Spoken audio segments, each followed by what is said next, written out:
阿离，不是先去万魔谷吗？这怎么看也不像个山谷啊，这看着更像断崖吧？应该是，找找看有没有什么传送阵可以离开的。刚才忘了问，过了一关怎么去下一关啊？这到最后一关又怎么出去？总不能从这儿跳下去就出去了吧？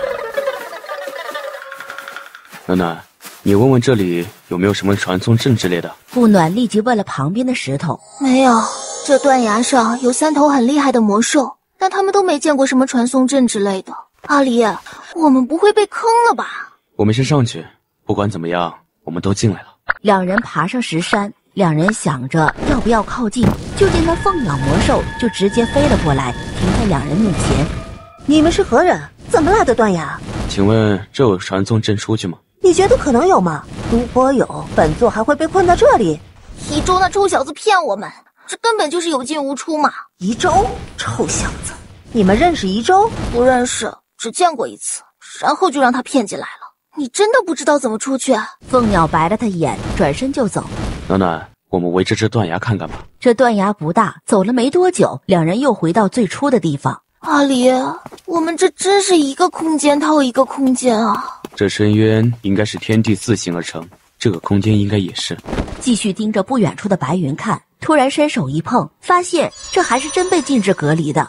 因为这样才自成了一个空间。阿离，过来！怎么了？你伸一下手。禁制？对，我怀疑从这儿出去应该就是外面了。阿离，你拉着我，我探过去看看。顾暖运行御神诀往禁制里探了探，看了眼前的画面，立即回身。阿离，是外面。那我们出去。顾暖点头，抱紧他就迈了出去。我去啊！怎么不带上我？拿翅膀触碰了下，发现根本穿不过。失策！早知道打好关系了，让他们带我出去。这大的没抱住我，这要等下一个进来的人，得要再等多久啊？两人落在草地上，我们真的出来了，这是云中路。终于回来了，走，先回去。